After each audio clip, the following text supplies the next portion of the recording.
Good evening, I'm Nicole Weisberg, and this is CTV News at 5. Tonight, access anxiety. Neighbors notice limitations during an emergency response at a new multiplex. Life-changing tech, an Edmonton student using facial expressions to navigate the classroom. And 50 years with the green and gold, the behind-the-scenes player being honored. CTV Edmonton, local breaking news with Nicole Weisberg.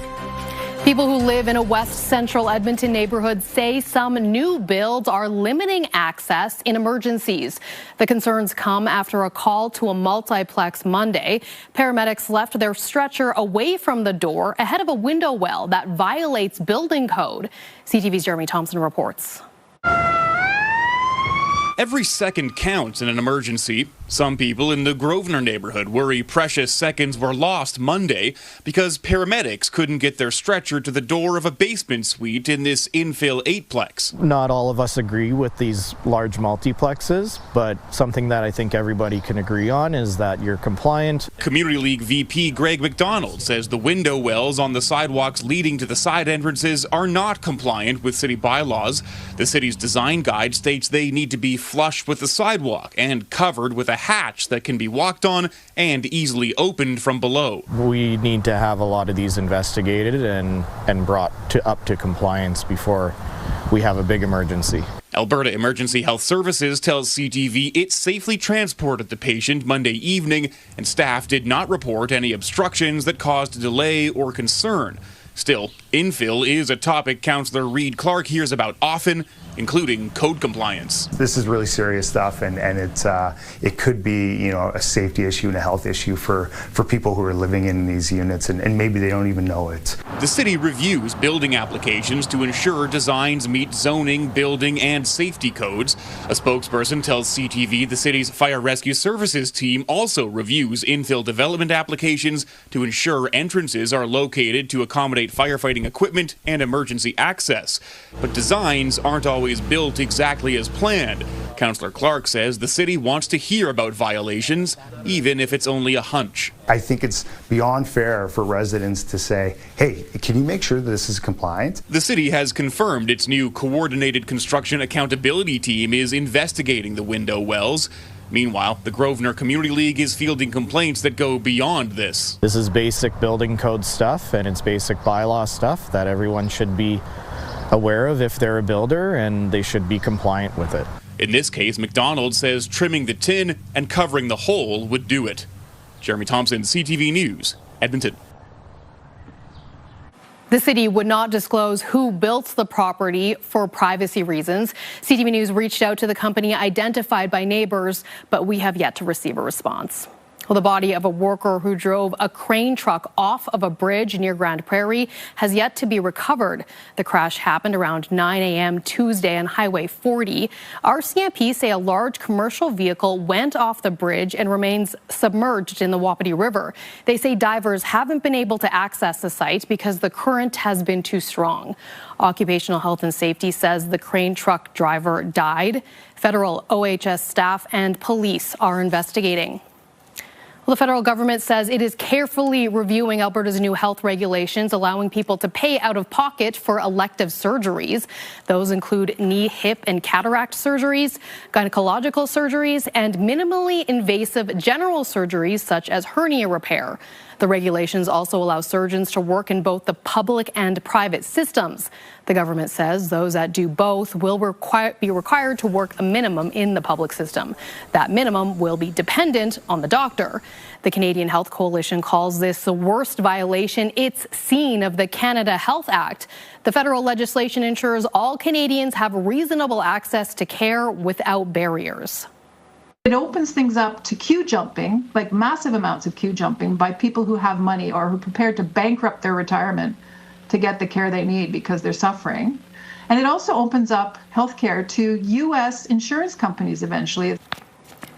The Federal Health Ministry says the government is listening to concerns and will always uphold the Canada Health Act. It says Health Canada is taking the time to review the regulations and engage with officials to better understand the potential impacts.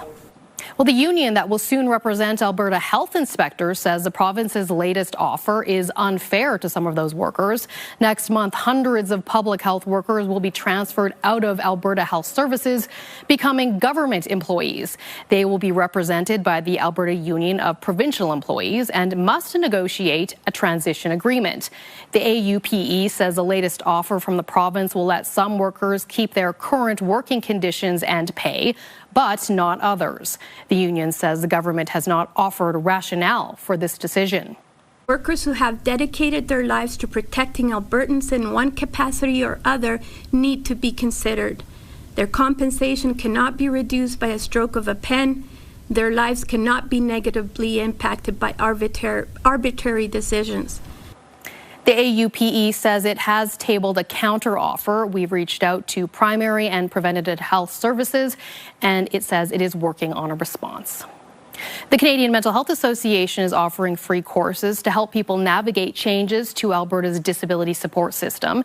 In July, thousands of Albertans receiving assured income for the severely handicapped will be moved to a new program. Under the Alberta Disability Assistance Benefit, many will receive less money monthly. The program allows recipients to work more hours and still receive the benefit. The courses aim to help people understand the change. It walks them through reapplying for AISH or accessing other resources. When you're working through it, it can be really overwhelming, and we really are here to help people, and so people don't have to feel like this is a scary change. There's a lot of uncertainty about it, but having information, having knowledge, that's what helps reduce that anxiety around it. The next course is next Thursday at 1 until 4 p.m. CMHA also offers one-on-one peer support services. Anyone struggling can call 211 for help right away. An integral part of the Edmonton Elks is being honored at tomorrow's home opener. Many people may not know his name, but he's been a key contributor for the team for 50 seasons. CTV's Evan Kenny has more. Fly ball is gone, the first touchdown of the Grey Cup game. Through the different rosters, it's just been exciting. Team names, and even stadiums, one person has been constant in Edmonton football. There's Dwayne Mandrusiak, longtime legendary equipment manager. You may not recognize him, but Dwayne Mandrusiak has been a part of the team for 5 decades. I used to joke I was going to be here 50 years, and then I woke up one day and it was 50 years was right around the corner. So. But it's been like it's a dream job. He started as the team's ball boy at 14 years old, working his way up to the head equipment manager. Now Mandrusiak is a team historian and community ambassador. Over his time with the Green and Gold, he's won 11 Grey Cup championships, the love and respect from the people around him. Dwayne is the Eskimo way. When you talk about the brotherhood and the way things are done around here and in this community, it's Dwayne Mandrusiak. He treats you the way you want to be treated, and in return, you're going to treat him the same and more, because he's just that type of guy. Mandrusiak, or Pops as the players call him, will be honored on the field during the Elks home opener. I've always liked to be more comfortable being at the back of the room than the front. And so I never expected that this would ever come to fruition. Mandrusiak was let go by the team in 2020 with management citing financial reasons. After public backlash, new management brought him back 4 years later. I never took one day of work here for granted. I had a good opportunity and I made the most of it. When I look back at my career, I got lucky to be here at 5 in a row and a bunch of other things, but it's the people you meet along the way that make it special. Mandrusiak was added to the EE Builders Wall 2 years ago. It's the team's highest acknowledgement for a non-player. He will be honored again tomorrow at halftime. There's no place I'd rather be than right here, right now, folks. Evan Kenny, CTV News, Edmonton. The Tartan Army is gathering in South Edmonton. It's not so much for the result. Being a Scotland supporter, that's very true for us. It's about taking part, it's about singing out loud and either celebrating or commiserating with like-minded Scottish lunatics.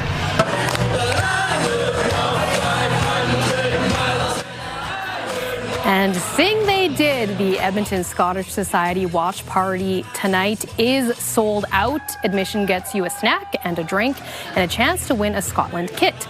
Morocco and Scotland met in the group stage of the 1998 World Cup.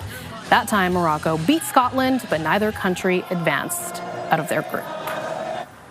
Looks like so much fun, Josh. And tonight, I think I saw Linda Robertson there instead of in our control room. Yes, normally behind the scenes here, out partying. Great night for it, but I know it's going to be rainy for the rest of the weekend. Yeah, we'll get to the rainfall warnings in a second. First, it was a beautiful day today after the clouds this morning cleared. 22 in Edmonton right now. That is our daytime high for today. 21 the average high, so a degree above average, a rarity this month of June. That's only the third time this entire month that we've been above average. And it's the last time we'll be above average for temperatures until early to middle next week. This is what it looks like outside right now.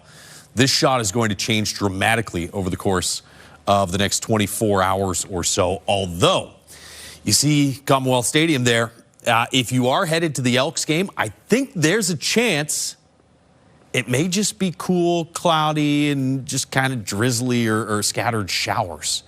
I think the heaviest of the rain probably breaks a little bit somewhere right around game time. Kickoff at 2 p.m. Scattered showers and thunderstorms as expected north of Edmonton through this afternoon. You get a pretty decent little storm cell there just off the Redwater area and northwest. Here in Edmonton, we'll see a bit of cloud cover start to fill in. That's the system right there that as it moves east is going to start to drop significant amounts of rain. You have two levels to this rainfall warning. In the blue zone, 50 to 90 millimeters of rain. East of Edmonton, just off to the southeast, Leduc, Camrose, it's an orange level. It's a heightened alert, 70 to 100. And it's not just about the rainfall totals. I mean, there's not really that much difference between those rainfall totals. But this area here, in general, is a lot closer to saturated than areas further to the west. And so there's a pretty significant risk of some overland flooding over the course of the next couple of days. Here in the city, steady rain overnight tonight, early tomorrow morning. Breaks a little bit, scattered showers early afternoon, and then back to some heavy rain tomorrow night and through the day Sunday. Talk a little bit more about some estimated rainfall totals later in the newscast. Thank you, Josh. Coming up, we speak to a local author about her book catered to people living with dementia. And that means that a person with dementia doesn't feel bad. Brought to you by James H. Brown Injury Lawyers, the heavy hitters of injury law. A Beaumont student is ready to face the world thanks to new technology. CTV's Amanda Anderson has that story. His face is all 13-year-old Liam Danzero needs to control his laptop. I open my mouth wide, it clicks. I smile and resets it. It wasn't always this easy for the grade 7 student who has cerebral palsy. The less movement for him, the easier it is to not get so tired. So switches will tire him out. We were struggling for a long time with Liam and the proper way to get him engaged in class because, you know, he was using switches, which are difficult. The school division's technology expert was determined to find a way to make learning easier for Liam. And I saw the Google blog talking about face control, and I just watched the video of someone using their face, and I just thought, like, Liam could use this instantly. It means Liam doesn't have to hit the switches on his wheelchair to navigate the computer anymore. Just moving the cursor to hit one link required multiple switch hits. The first time he used it, he was awesome at it. He was able to scroll, he was able to click links, he was able to do all these things that before that were just so difficult for him to do. And it was like an instant change in how he interacted with tech. Like 100% better. Technology that means independence for Liam. He no longer has to rely on his educational assistant to write everything for him. Just seeing him being able to thrive and do so well in the classroom and be like the rest of his classmates, it's amazing. That's why we want, if there's even one other student in Canada who can, you know, use these tools, that's the goal. Liam's reading skills and grades are improving. From a young age, I was hoping, you know, that technology would help Liam through his life. It's not only helped, but as Liam learns more about technology, the more he sees it being part of a future career. Amanda Anderson, CTV News, Beaumont. A local author has created a book for seniors living with dementia. Helen Matella wrote Marika and the Auction, inspired by her experience with her own mother with dementia. Reading is a way the two connect. But Matella noticed many picture books were for children. She told CTV Your Morning she wanted to write something that reflected her mother's cognitive ability and her age.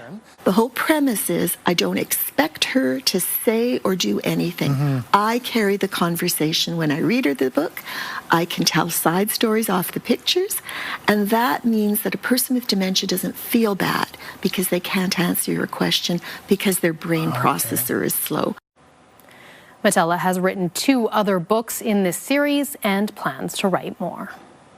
Programming brought to you by Alberta iGaming Corporation. For integrity, for fun, for Alberta. National Park access will be free this summer through the Canada Strong Pass. The pass also includes a discount on camping fees and Via Rail tickets. Alberta is participating in the program, which means free admission to provincial museums and historic sites for children 17 and under. People 18 to 24 get 50% off. There is no need to sign up and no physical or virtual pass is required. The pass is good from today until September 7th.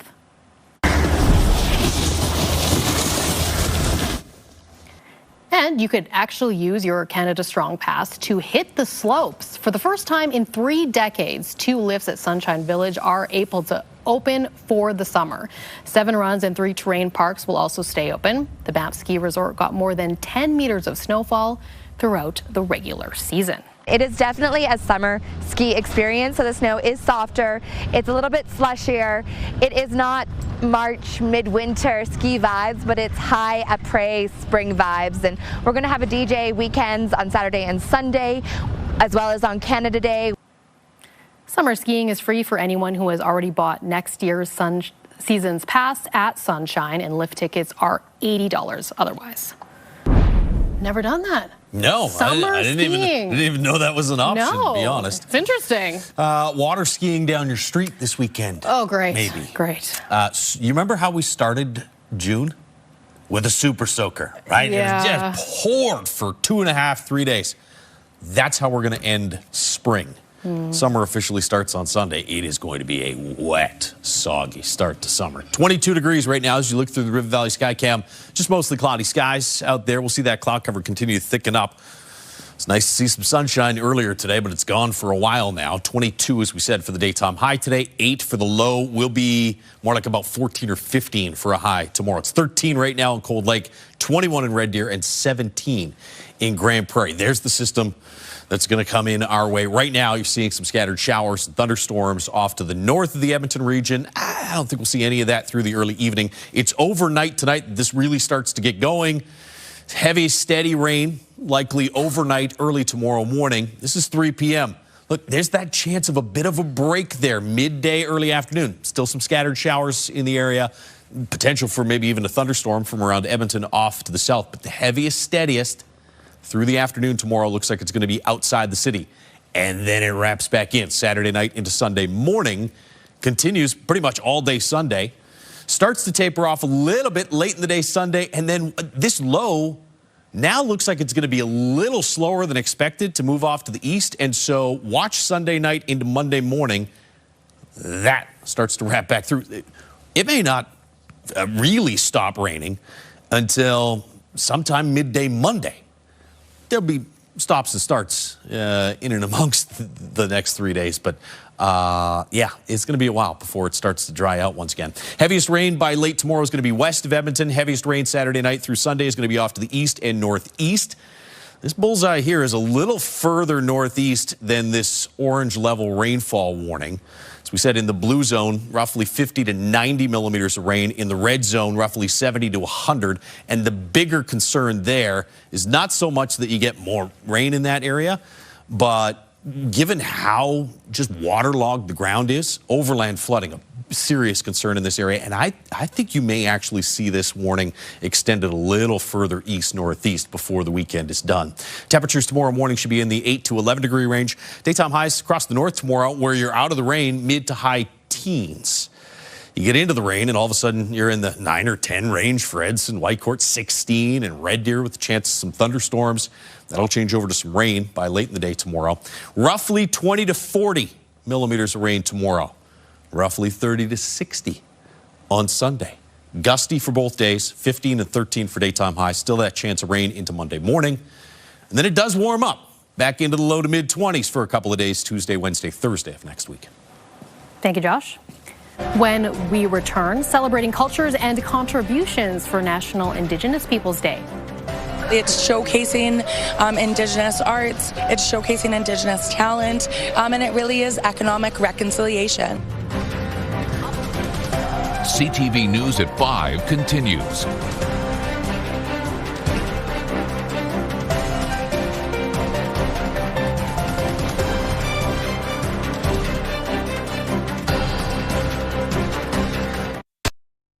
Programming brought to you by James H. Brown Injury Lawyers, the heavy hitters of injury law.